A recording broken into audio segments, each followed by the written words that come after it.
मित्रों नमस्कार, राम राम। मैं आचार्य तरुण शर्मा सरल ज्योतिष से इस कार्यक्रम में आप सभी का हार्दिक स्वागत करता हूं। स्वागत के साथ ही साथ आज मैं चर्चा करने जा रहा हूं योगिनी एकादशी के बारे में।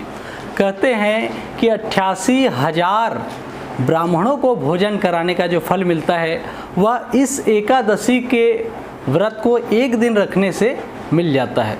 योगिनी एकादशी नाम से ही लग रहा है कि किसी विशेष लाभ को देने वाली एकादशी है। हम सभी चलिए पहले चर्चा करते हैं कि इसके कथा के बारे में। कथा यहाँ पे आती है कि अलकापुरी नाम की एक नगरी है, वहाँ पर एक माली हेम माली रहता था। वह भगवान के लिए पुष्प ले जाता था और उस राज्य के जो विशेष राजा थे भगवान कुबेर जी सदा भोले बाबा जी की सेवा में लगे रहते थे। हम तभी तो जानते हैं कि जब भी भोले बाबा जी का अभिषेक होता है तो कुबेर जी का विशेष ध्यान होता है, उनका पूजा होता है, यहाँ तक कि शिवलिंग में उनकी स्थापना होती है। तो कुबेर जी का शिव जी के प्रति इतनी आस्था को देख करके वह प्रतिदिन पुष्प ले जाता था।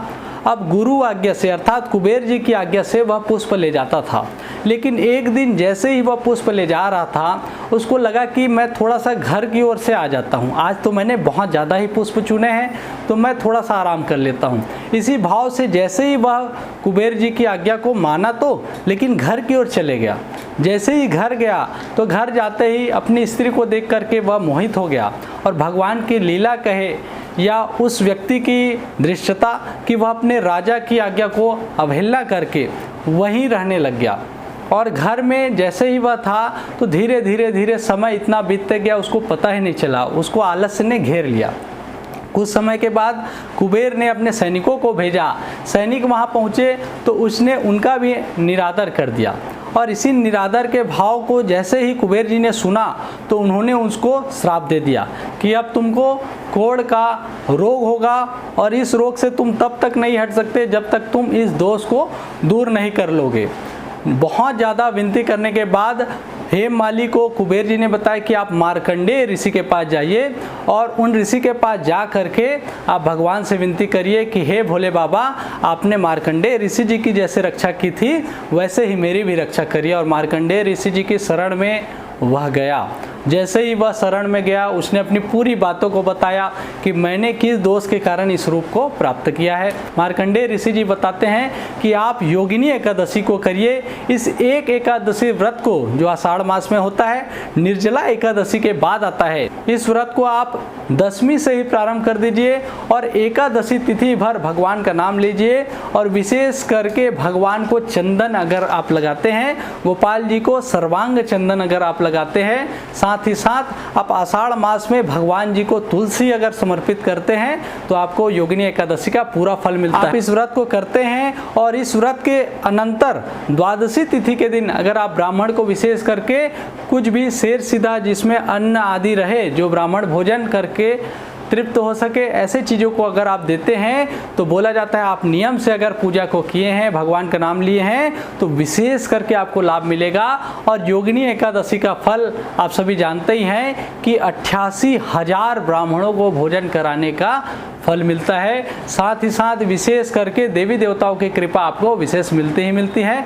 तो मुझे आशा है कि आप सभी को इस कथा को सुन करके इस एकादशी को करने की इच्छा हुई होगी। चलिए इस एकादशी को इस बार करके देखते हैं, इसका विशेष प्रभाव आप सभी को मिले, भगवान की कृपा आप सभी को मिले, हम सभी को मिले। और यह जो दोष है, कोरोना दोष है, इससे भी हे प्रभु हम सभी को दूर करे, ऐसा भगवान से विनती करते हैं। प्रार्थना की जो शक्ति होती है उसी से विशेष लाभ हमको मिलेगा। तो इस एकादशी हम सभी स्वयं की भी रक्षा के लिए और हमारे इस जग की, संसार की रक्षा के लिए भी भगवान से विनती करेंगे।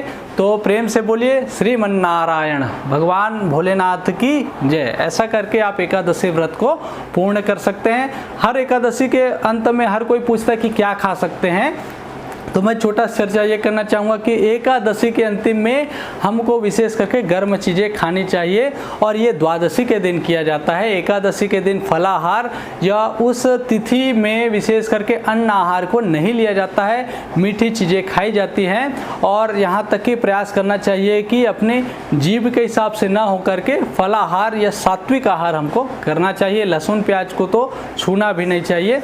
ऐसे बहुत सारे नियम हैं जिसको हमको जानना आवश्यक है। आप सभी कहेंगे तो एक वीडियो सिर्फ एकादशी व्रत कैसे रखें इस पर भी मैं बना दूंगा। आप सभी अगर कमेंट करते हैं तो मुझे अच्छा लगेगा। अगर आपको लगता है वीडियो आपके ज्ञान के लिए था तो साथियों आप बताएंगे मुझे कमेंट के माध्यम से कि यह वीडियो कैसा लगा।